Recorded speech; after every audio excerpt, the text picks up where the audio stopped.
solution. Oh, sorry, I realised I was muted during that time. So hopefully, hi, welcome everybody to our Salesforce webinar session. Just wanting to really share best practice today about infrastructure organisations and grant making bodies.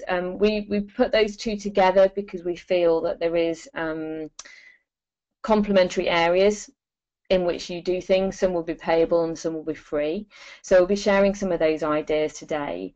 And the background to why we run these webinars at Economic Change, we very much focus on management solutions. So it's about helping you think through what is the data and information we're collecting across, whether that's marketing, sales, delivery of services, about the organisations you're working with, and sort of look at what data you're collecting and how that can help you improve your performance, evaluate it, and demonstrate your impact to your different stakeholders.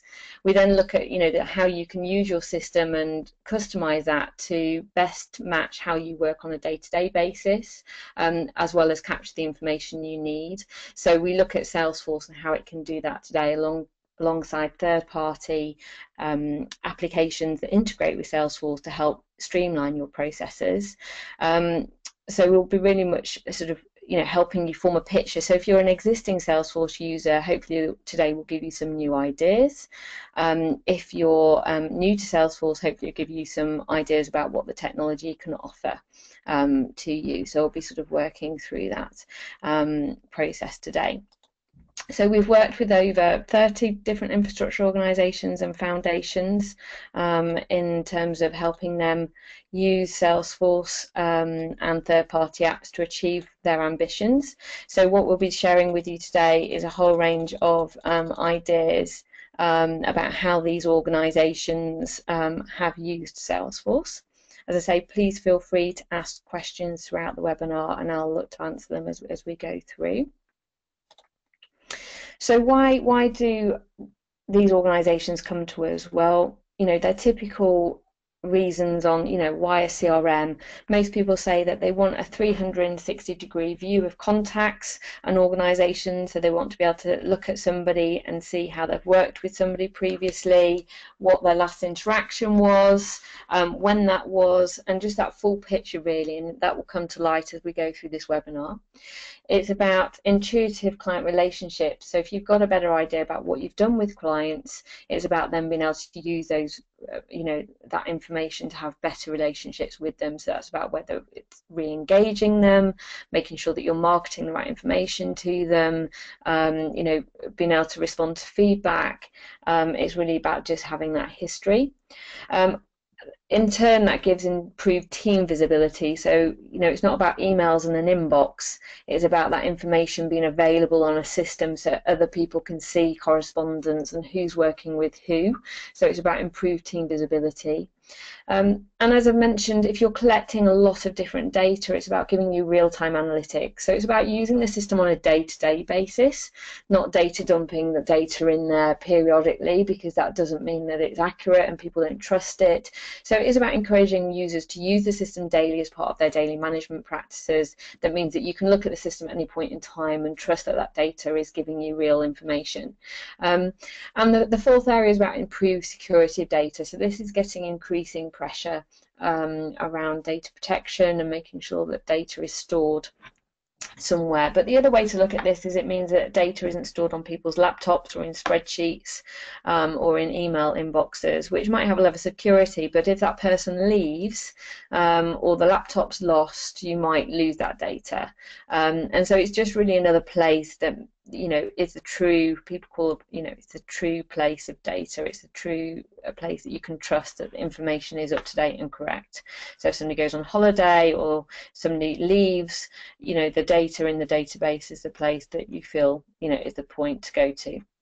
So let's talk through the various uses of Salesforce. So I did a collective dump of all the different systems that we've done for infrastructure bodies and how they've used the system and the reasons why. So first we'll look at services. So infrastructure bodies typically work with other non-profits. They are supporting other non-profits in the UK or across, the world, or indeed within their local London borough, for example. They're some of the use cases.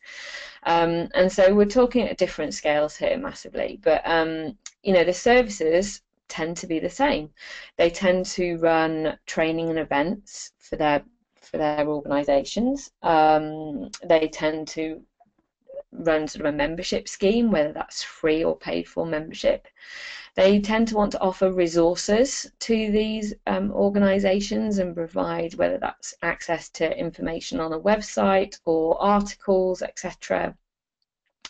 It might be that they offer consultancy to non-profits, other organisations, and even businesses. So this could be paid for consultancy, or it could be pro bono consultancy. We've worked with quite a few grant-making organisations where they will match volunteers to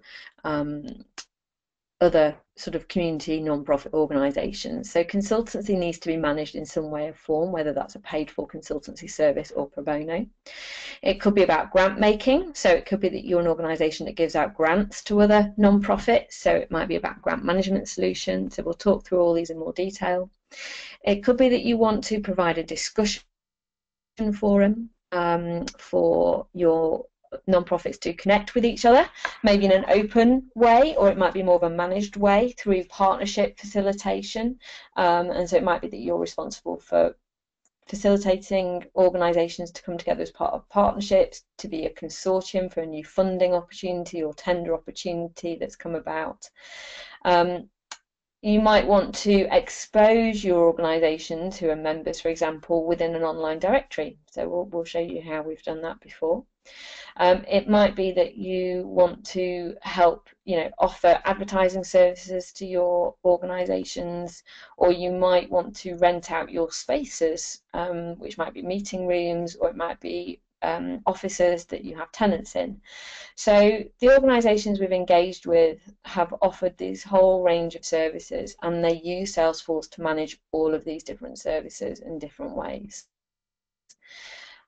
Now, alongside that comes a lot of interaction, and it's why I've split out communication, because if you like, there's a lot of interaction that is common to all of the different services.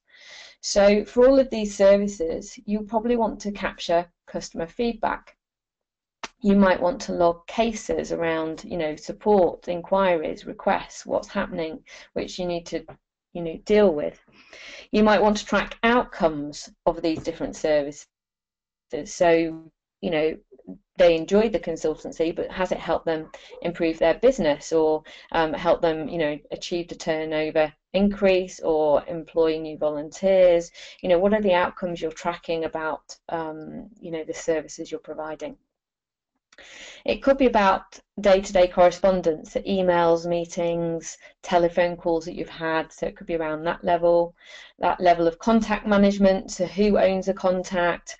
How do we respond to them? What ways do we respond to them? And that's a lot about, do they want to accept emails, or is their preference to receive text messages, etc. So a bit more about contact management. How do you engage with somebody? What's your level of interaction with them? It could be about that you have formal documentation that you need to create and send them. So, creating that through Salesforce and sending it via email. So you've got emails stored with these formal documents attached, which could be a membership contract, for example, or a grant type contract. So we'll talk through those areas. You might want to use Salesforce as a storage area to some degree, where you store documents about them. So that might be their company registration form or accounts information. So that's something you might want to do. Other levels of interaction across these services might be around payment integration. So taking payments from people and making sure that information around payments is documented in Salesforce is something we quite commonly come across. You might want an e-marketing solution that integrates with Salesforce. And indeed, you might want to track other types of contacts in here and how they interact with your organization members or beneficiaries. So you might want to manage volunteers or manage partners.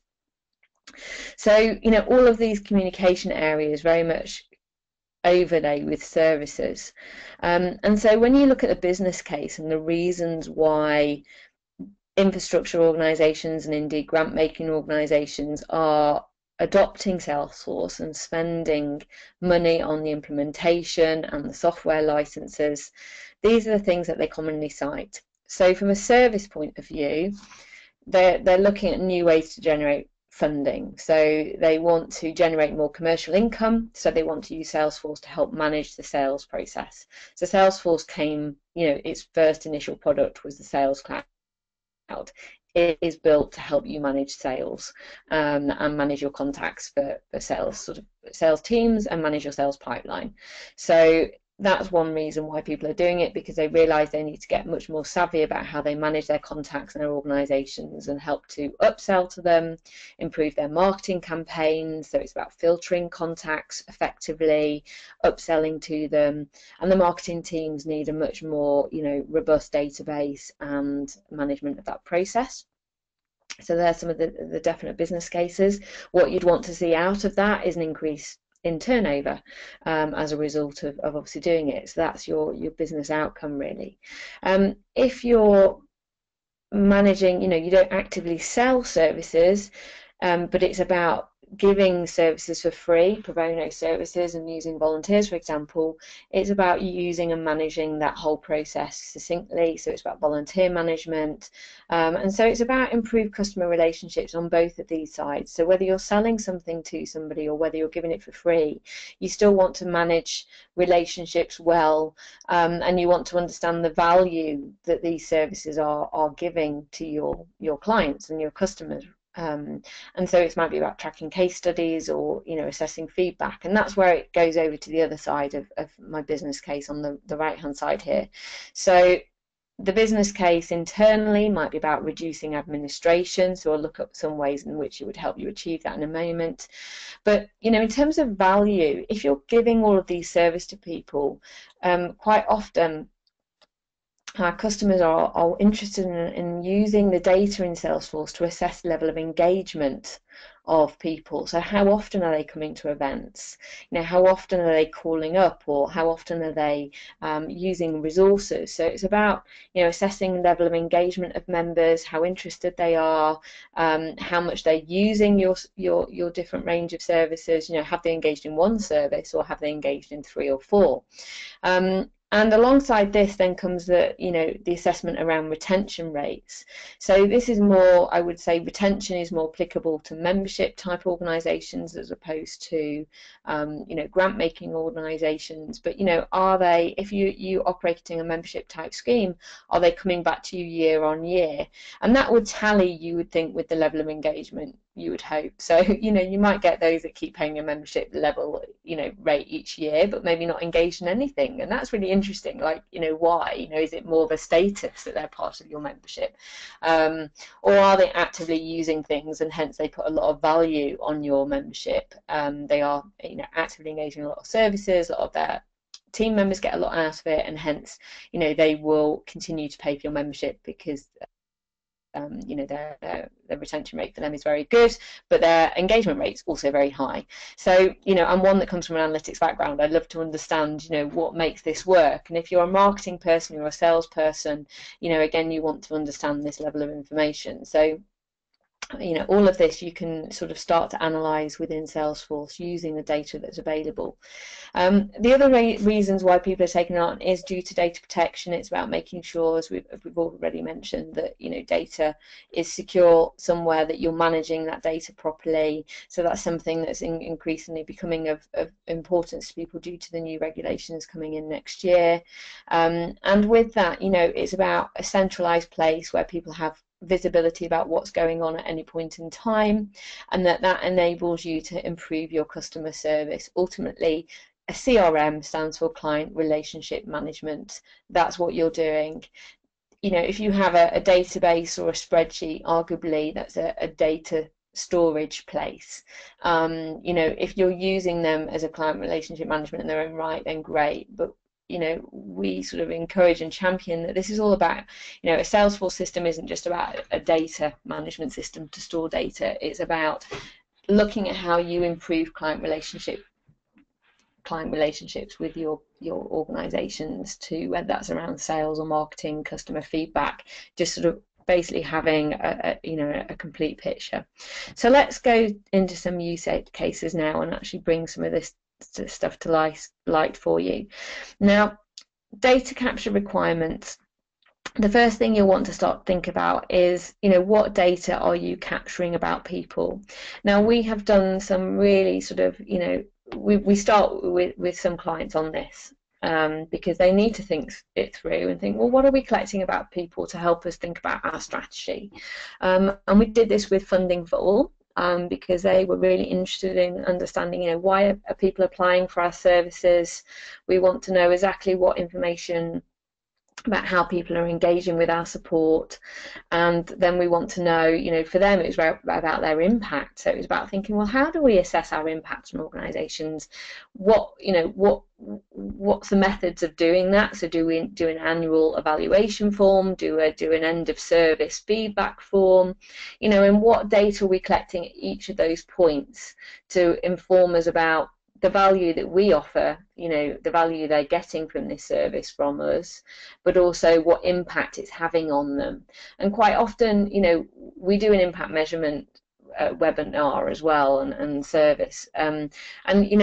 When you think about this, it's about, there's a short-term impact, but then medium and long-term. So you might do a training session, but then the impact of that training might not come through until 3 or 6 months down the line. And so it might be about giving a feedback form at 3 months or 6 months or 12 months, and really starting to understand the value that you're offering that organisation. So every infrastructure body and every grant-making organisation will have its own process and will offer different types of service and support, and so there isn't a common survey that would be applicable, but certainly there's some out there that different organisations offer that you might be able to piggyback on and look at and think, well, actually, what do we collect?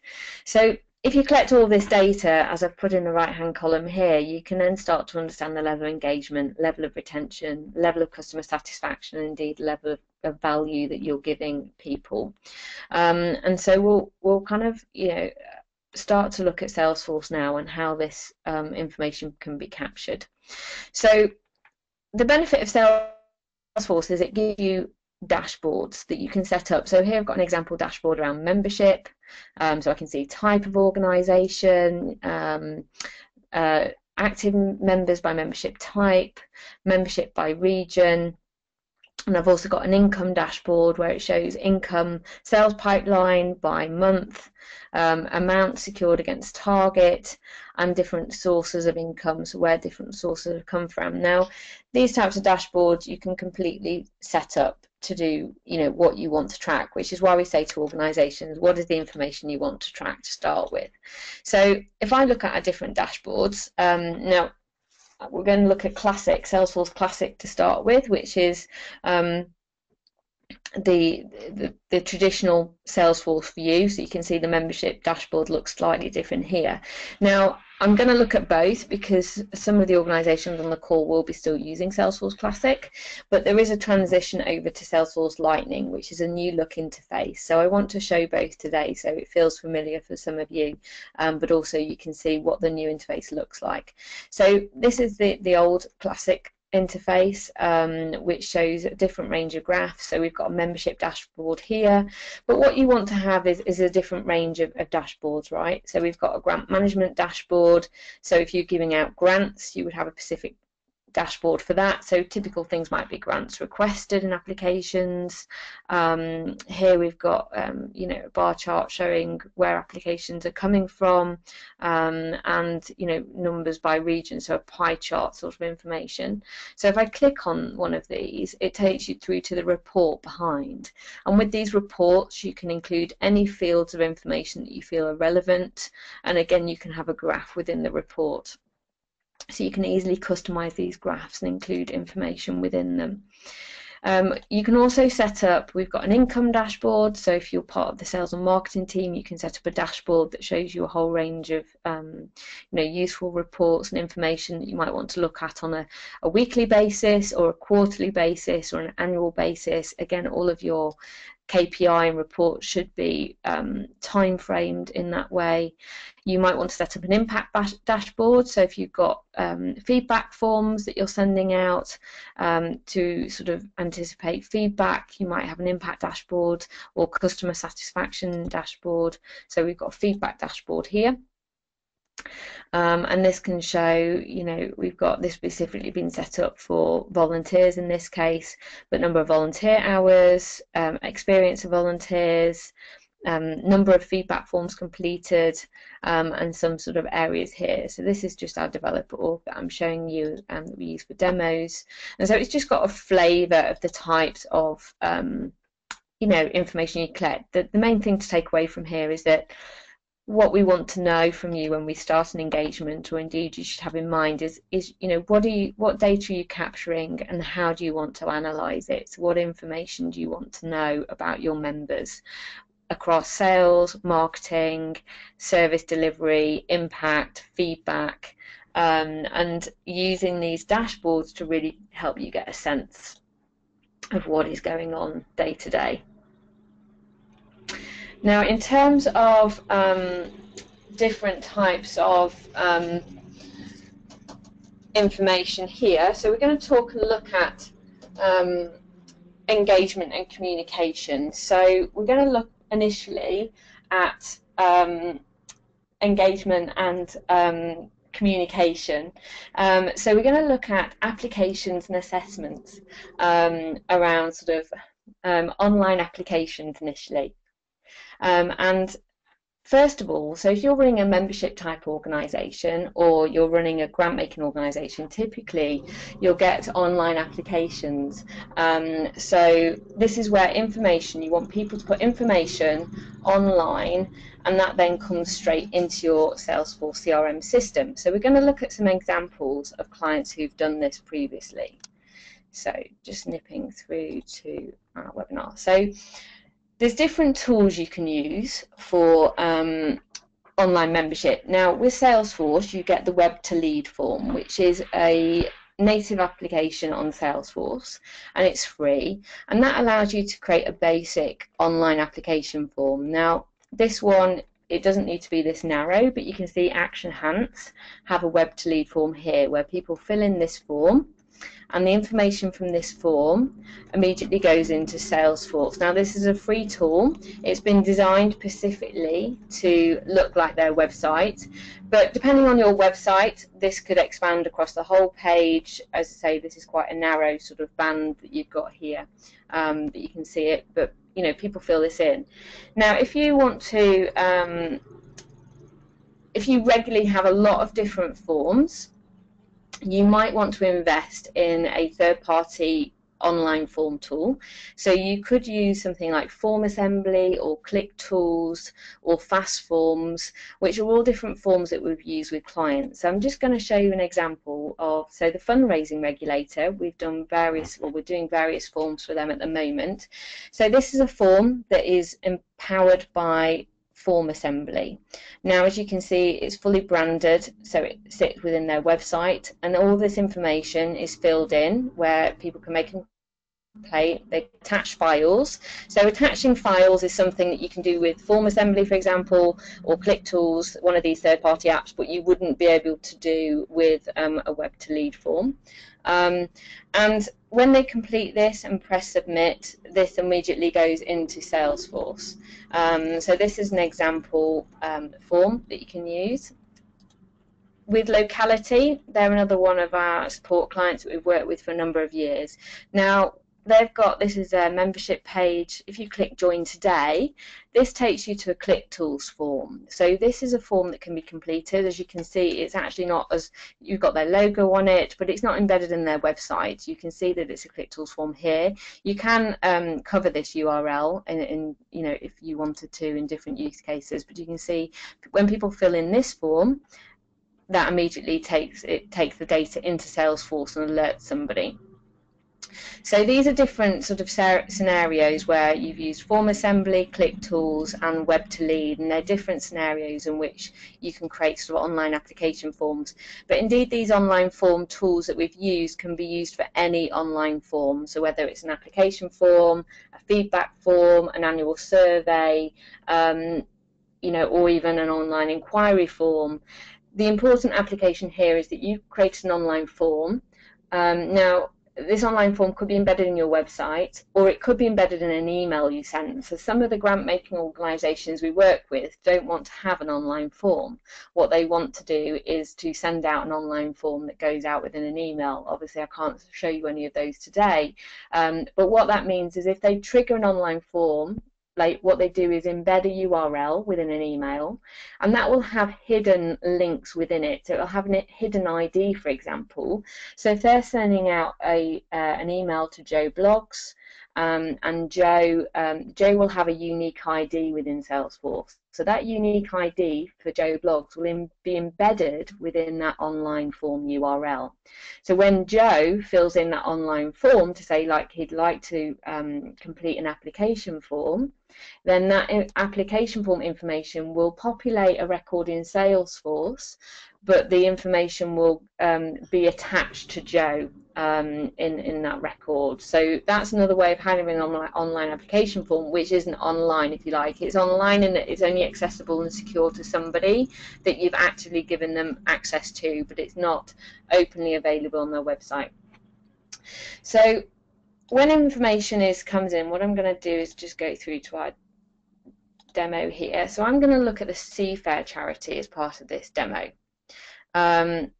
So here we've got the Seafair charity, we've got some information here which we'll have a look at in a moment. So we've got various membership information and details, and grants, how many grants have been approved. We've got contact information, we've got some activity history around emails, we've got their opportunity records to show the paid membership, and then we've got the application forms. So here I'm just going to click on this application form for the purpose of this.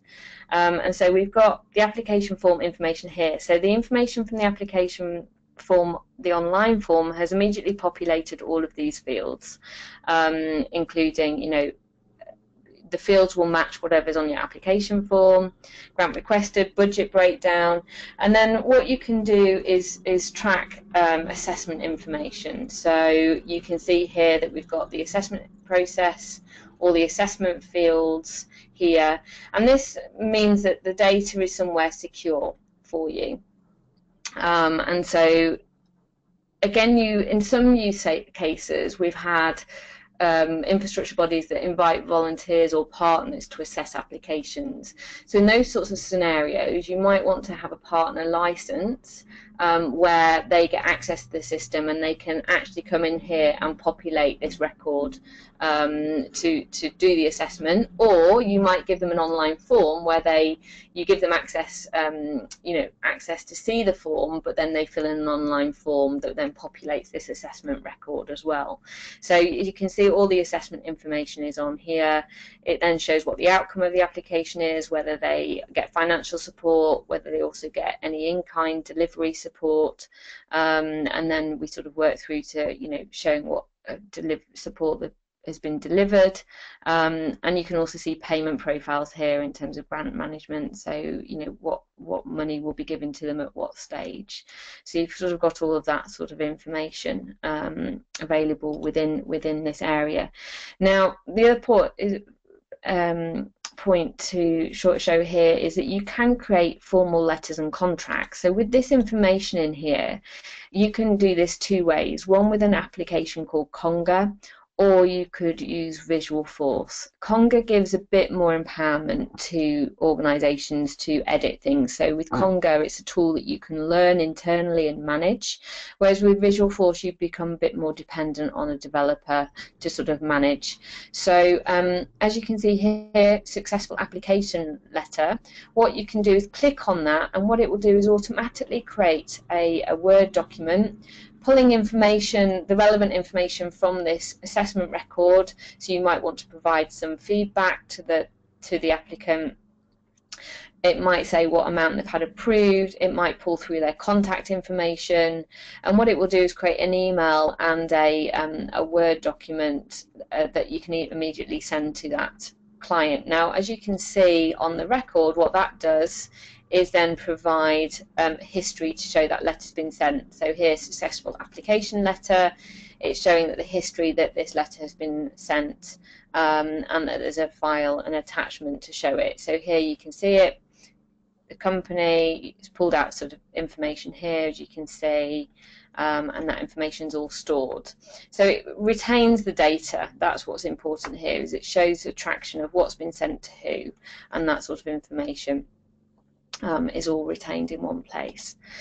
So that's a bit about the engagement, application and assessment process. Now, in terms of payment integration, so this will be more applicable for those that want to charge people for services or take membership fees. So there's various different payment integration tools that you can use with Salesforce. So I'm just going to show you some examples that we've done. So with IHV, they wanted to take membership payments online, so they use Go Cardless already. So here what they've got, if we scroll down, you've got sign up now by direct debit. This is their online payment form. So people fill in this form. They can then click to proceed, and this is all powered by Asperato. You can actually see Asperato secure purchase form here. Now, Asperato is, Pacific, online payment form. It's one of the more expensive ones, but they do have, they do use Go Cardless, which is a reason why IHV chose them. Other ones that we regularly use for clients are IATS, IATS. And that's relatively cheaper one. They again do direct debits and provide a solution. So that's one that we've used for other clients, which aren't visible as online forms because they tend to send them as an email form that people fill in. Or we've used IATS for online donations as another alternative. So again, it's quite intuitive to online donations. The other payment processing forms is you could use Form Assembly, which Form Assembly you can integrate with various payment gateways like Stripe, for example, PayPal, and you can collect information that way. So again, that's something we've used a lot for sort of donation type use cases rather than infrastructure organizations, but it's definitely available for that. And so Locality use IATS for charging for downloadable resources, but also attending their conference each year. So IATS has been adopted by Locality, but also, as you can see here with IHV, what they've done is people want to sign up by check. You can also use a general online form for that. So this online form is powered by Fast Forms, and then somebody can fill this in, and that can sort of trigger the whole payment process and sort of issuing of checks. So there's different ways to do that, and the choice of payment gateway and payment integration tool is really specific to an organization, and there's a set of questions we normally would ask about, to help you decide on which is the best payment integration tool. So our different clients have used all different ones, and that's been for various reasons. So there's a variety there available.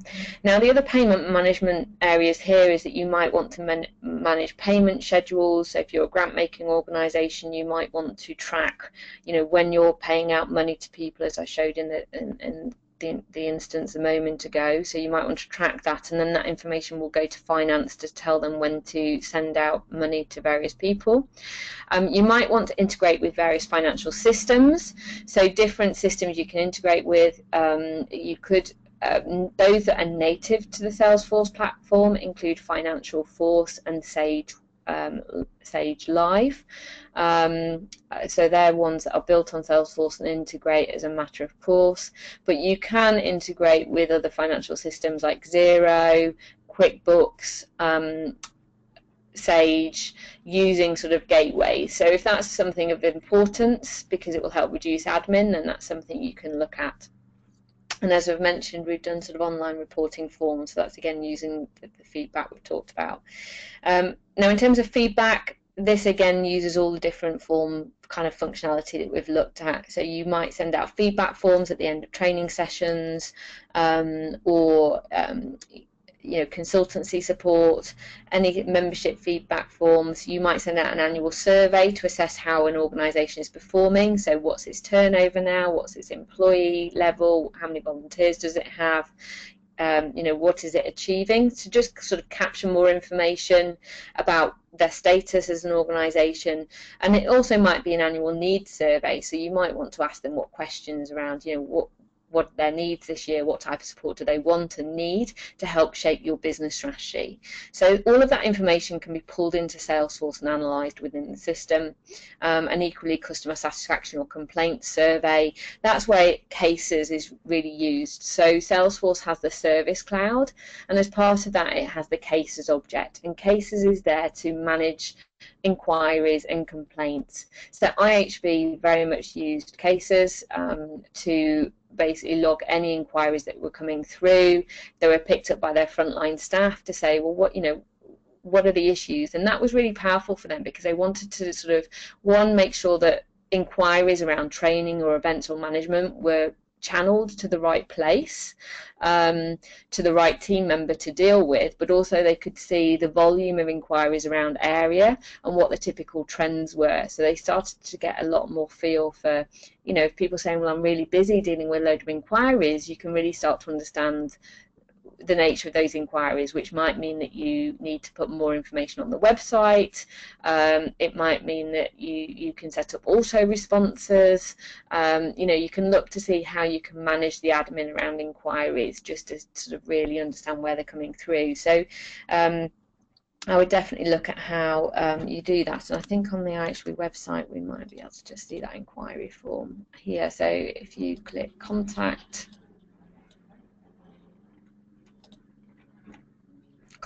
us, the form is here.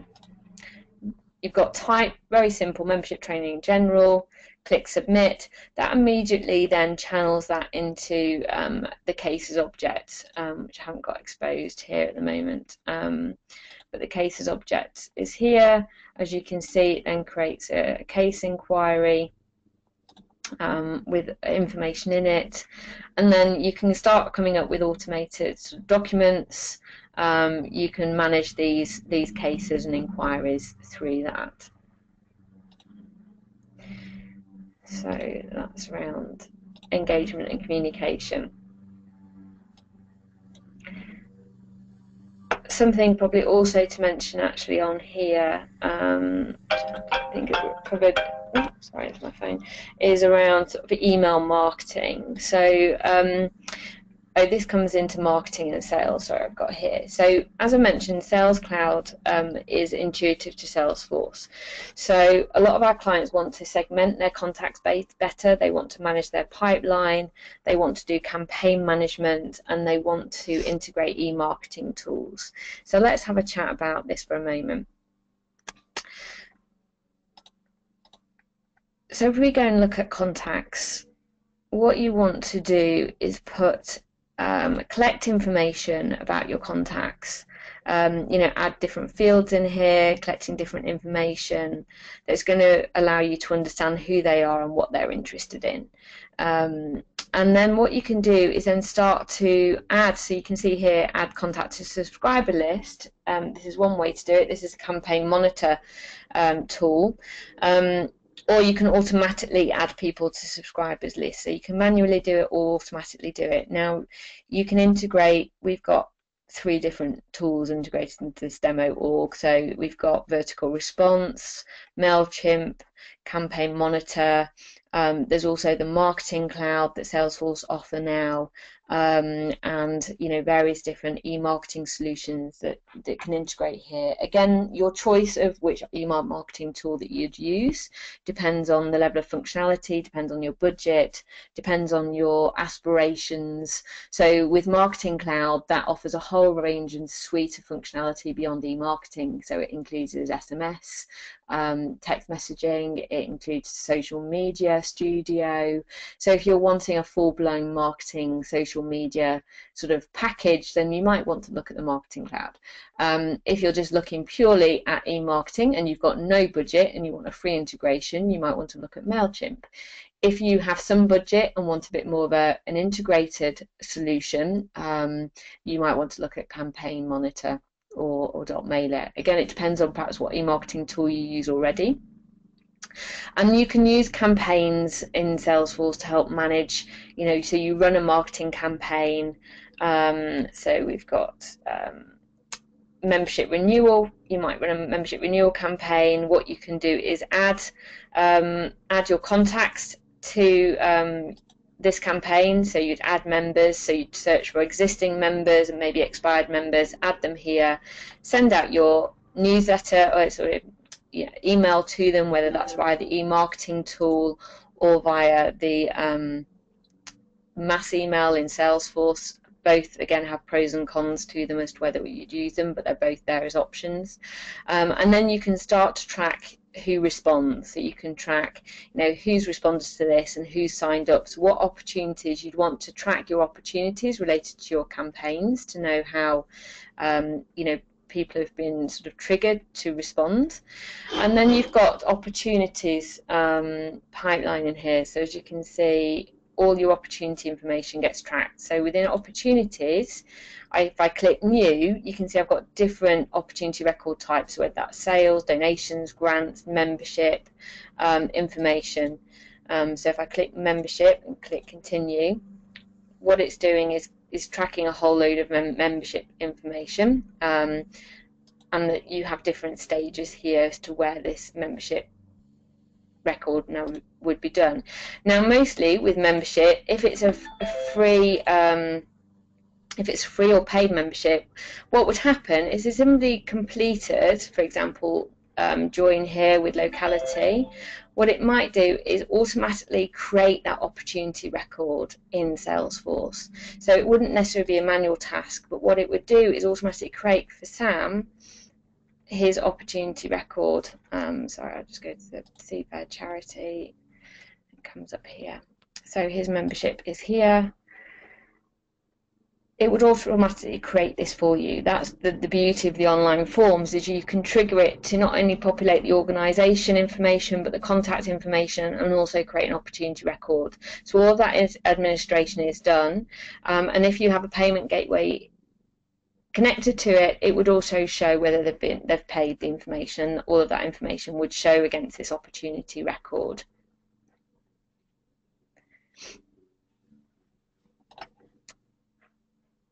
So that's in terms of service management. Any questions so far?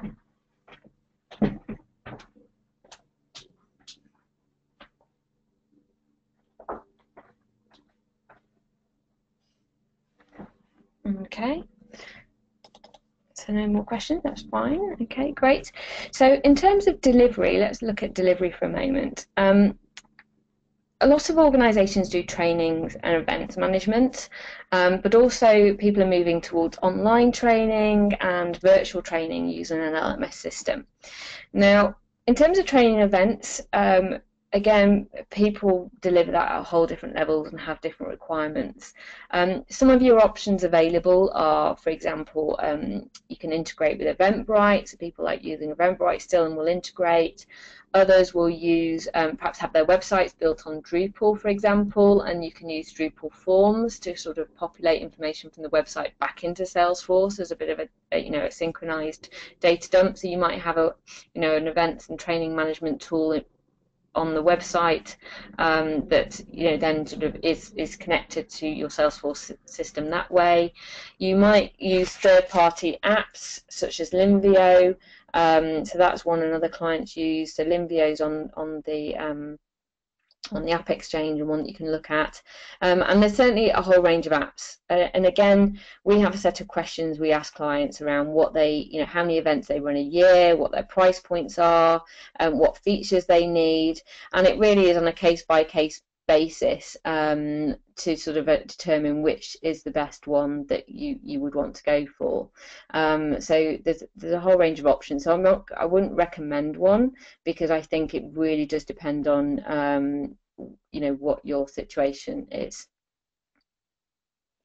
So in terms of online training, I mean, I'm using GoToMeeting today and GoToWebinar, and they integrate with Salesforce. So that's one option if you want to track, who's attending webinars. You can track all of that in the system.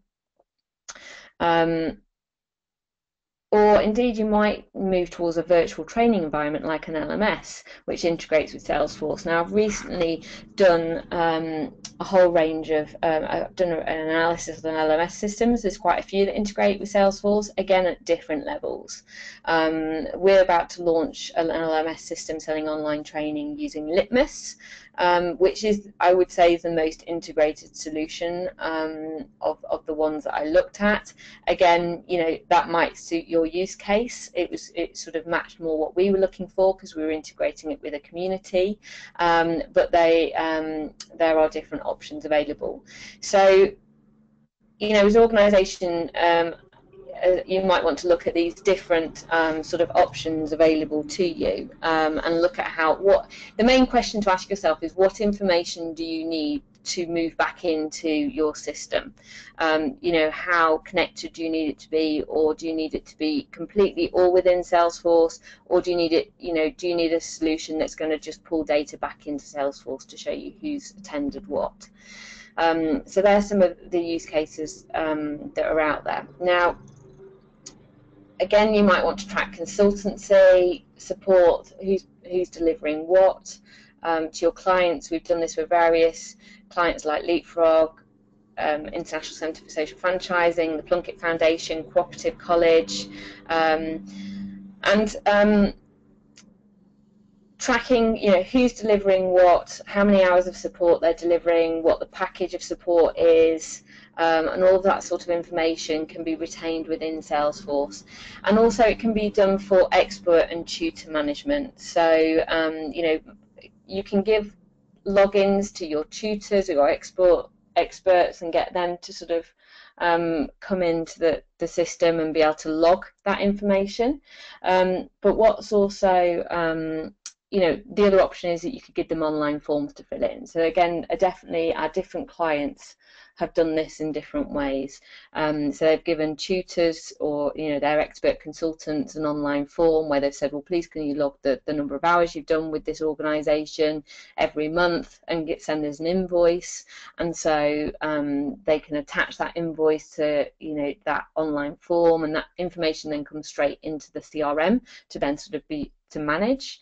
Or, as I mentioned, you can give your experts and tutors access to the system to input that information. Now, you could use that doing community licenses, and they're sort of more a cheaper price point. Or it might be that if you want your tutors or experts just to kind of engage in a conversation around certain experts, you might want to give them Chatter external licenses, which gives them access to the system to engage, but not necessarily input sort of information that around what they're doing. The other kind of the other way you could do it is a web case form, which is a free online tool which connects with your cases. So if you wanted to log support being given to your customers as a case, then you could use web case. Again, the design and the approach you use will completely depend on how you operate as an organisation. Now, in terms of space hire, again, that's another type of area, is that you might want to track your tenants, you might want to manage venue hire and attendees, and again, we've done this for a number of clients such as the Selby Trust. And so you can manipulate and set up Salesforce to manage your spaces and to manage, doing tenancy contracts, the rental agreements, which again would come up in your opportunities information, and track, and have a calendar that shows you when when space is available or when it's not, and sort of help sort of event, venue management. And so we've done this with the Selby Trust and the Bulldog Trust, which is now in terms of their venues. The final area that we'll look at today is around community value, and this is around, how do you give additional value to the organisations you're working with? How do you help them connect and work with each other, which might be, not you as a one-to-one, but how do you sort of facilitate that sort of value? So one of the ways of doing this is around creating an online directory of the organisations and members. So just to show you an example, we've got two examples here. So the Bridge Renewal Trust run a local CVS contract in Haringey. So what they are doing is exposing here all the organisations that are on their directory. Now this has just been launched, hence why it's in beta stage, and the information available in here is still going through. They asked for search. They could search, people could search by service, by ward, or beneficiary group. They click here and click search. What it does is bring up various organisations here. They've got a map. If you click read more, it brings up the information that this is all the information that's currently in Salesforce.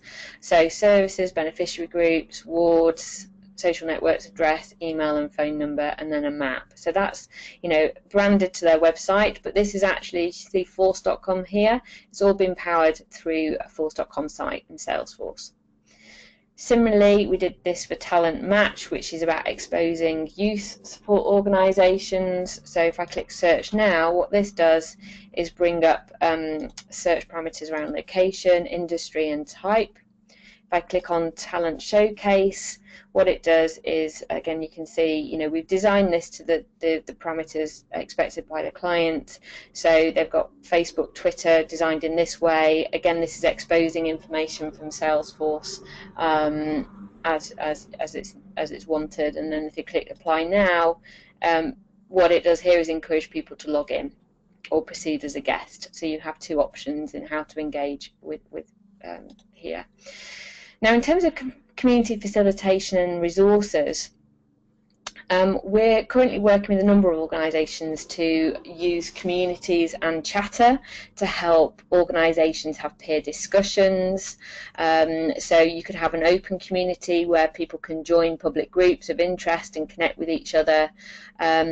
Or indeed, in some of the use cases like Bridges, they're having private Chatter groups to help facilitate consortiums. So this is where they're bringing together organisations to connect, to work together on bidding for a contract together. So it's a private group.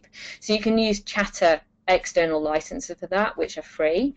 And also you can use Knowledge. And Knowledge is a particular tool that's available that helps create a structured way of documents storage and filtering, so people can have a self-help area. So if they're looking for resources around certain areas, they can do that.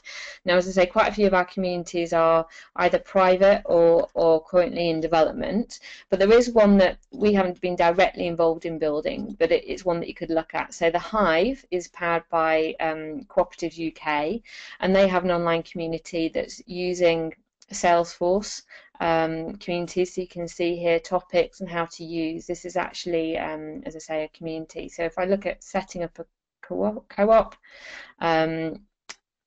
you can see the discussion features, so answers. So people have asked a question, people have responded, people can view it. Now this community is you can virtually expose your community to anybody who wants to see it. So this information is here for anybody to see. But if you want to respond and interact, you have to log in to the community. And again, people can see articles and information And so here it says log in to answer this question. So this is a community powered by Salesforce communities. So that's something you might want to have a look at to see how that works. Indeed, Salesforce has its own community that's powered by their community functions, and so you can sort of use that. The final area here is around advertising. So indeed, you can empower people to post job ads, post inserts for newsletters, and get them to, what you would do is get them to either to submit that information via either the online community login they might have, or via an online form, so they can sort of give you information that then is exposed on a website. So whether that's a job opportunity, an advert for a newsletter, or they might want to advertise their own training and events. You can empower people to do that, as I say, using communities or online forms. So in summary, there's a range of different ways that you can get your organisations that you deal with to interact with you for all the different services and for a whole range of communication types. Here I've listed the whole range of data collection tools that we've talked about today, the online survey tools, but also there's offline tools that you can use. We've talked about different CRM access like chatter licenses, community licenses, and also visual force pages. In terms of website interaction, that might be something you want to offer, which is good for case management. So that's live chat or Snapchat. You could do that, and that interacts with your case management solution. And indeed, if you're moving towards SMS, text messaging interaction, there's some tools here, and social media. So a whole range of different things. So hopefully that's been useful. We have finished dead on 2 o'clock. That's good.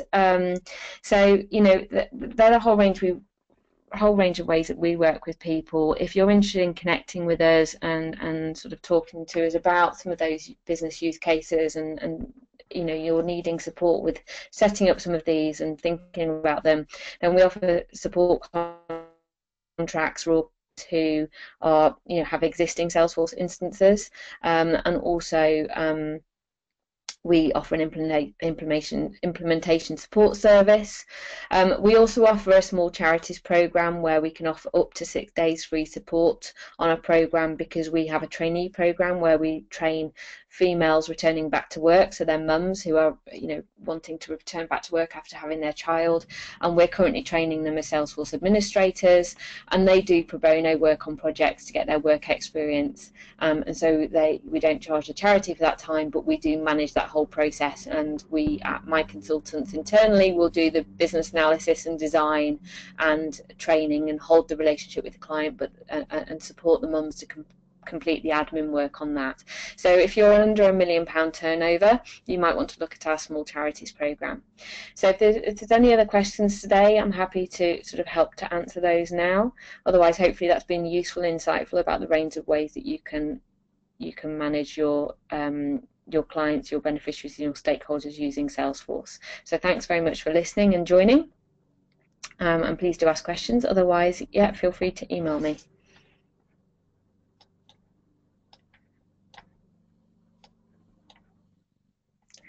Somebody's asked, will there be a way to get the slides? Yeah, I'll definitely be sending the slides around. That's not a problem, alongside the recording.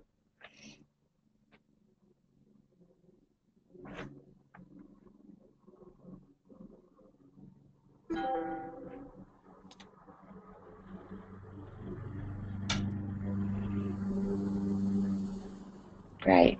Okay, well, if there's no more questions right now, thank you very much again. And good luck with your implementation.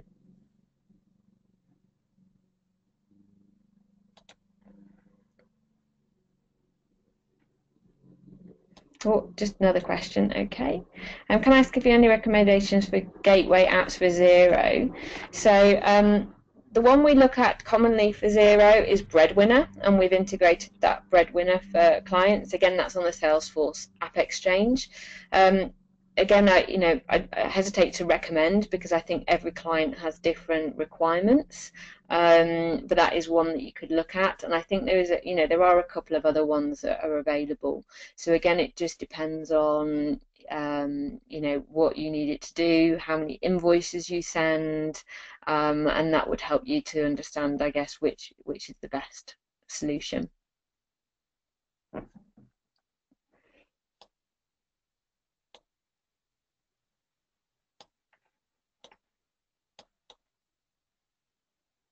Great. Okay, lovely. All right, thank you. Well, thanks everybody. Have a great weekend, and yeah, feel free to get in touch if we can be of any more help. But hopefully it's been useful, and you can hopefully join our next webinar. We'll keep you updated. Many thanks. Bye bye.